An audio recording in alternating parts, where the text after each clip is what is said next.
Hello అందరికీ welcome to Vamsi voyages. ఎలా ఉన్నారు అందరూ? ఈరోజైతే నేను ఆలూ రెసిపీ చేస్తున్నానండి. ఆలూతో ఫ్రై చేస్తున్నాను.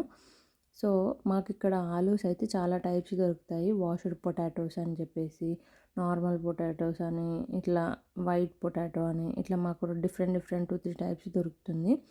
అండ్ మనకి చిన్నవి ఉంటాయి, అది ఒకటి ప్రీ ప్యాక్ ఉంటుంది. ఇలా పెద్దవి అయితేనేమో మనం చూస్ చేసుకొని ఇట్లా తెచ్చుకోవచ్చు ఎన్ని కావాలంటే అన్ని. అండ్ ఇంకోటి ఏంటంటే లో కార్బ్స్ ఆలూస్ కూడా ఉంటాయి.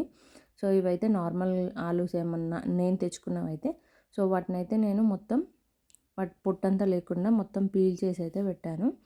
కొంచెం నేను ఒక ఆలూ మాత్రం గ్రీన్ వచ్చింది కదా, అది కొంచెం చాలా డేస్ అవుతుంది. సో దాన్ని నేను కొంచెం డెప్త్గా పీల్ చేసి అయితే పెట్టుకున్నాను. అదేం ఖరాబ్ కాదండి, బాగానే ఉంటుంది ఆలూస్ ఎన్ని రోజులైనా కూడా. సో తర్వాత నేను వాటిని చిన్న చిన్న ముక్కలుగా అయితే కట్ చేసి పెట్టుకున్నా. అన్నీ ఈవెన్గా చిన్న చిన్న ఫ్రై అంటే మనకు కొంచెం చిన్న చిన్నగా ఉంటే బాగుంటుంది. అండ్ టేస్ట్ కూడా బాగుంటుంది. చిన్న చిన్న కట్ చేస్తే, పెద్ద పెద్దగా కట్ చేసుకొని కూడా చేసుకోవచ్చు అలా తినేవాళ్ళు.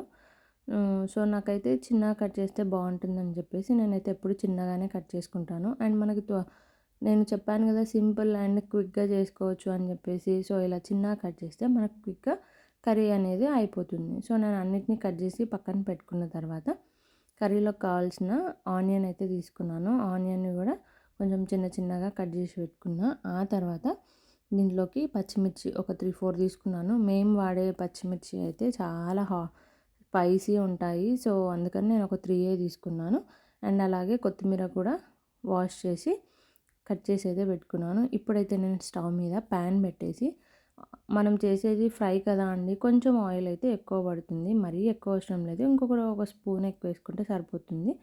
దాంట్లో నేను పోపు దినుసులు అన్నీ అయితే వేసాను. జీలకర్ర, ఆవాలు, శనగపప్పు, మినప్పప్పు, అలాగే ఒక 2 అయితే ఎండుమిర్చి కూడా వేసాను. ఎండుమిర్చితో ఫ్లేవర్ కూడా బాగా వస్తుంది. ఆ తర్వాత నేను కరివేపాకునైతే కొంచెం యాడ్ చేశాను. ఆ తర్వాత మనం ఎలాగూ పచ్చిమిర్చి, ఆనియన్ వేస్తాం కదా, సో అవి కూడా వేసాను. తర్వాత నేను యాక్చువల్గా అయితే కర్రీలో కొత్తిమీర పోపులోనే వేసేస్తాను. ఎందుకు అనంటే కర్రీకి ఫ్లేవర్ వస్తుంది. లాస్ట్లో వేస్తే కొంచెం పచ్చి పచ్చిగా ఉంటుంది కదా, సో అందుకని చెప్పేసి పచ్చి పచ్చిగా తినడం ఎందుకని ఫ్రైలో వేసేసాను.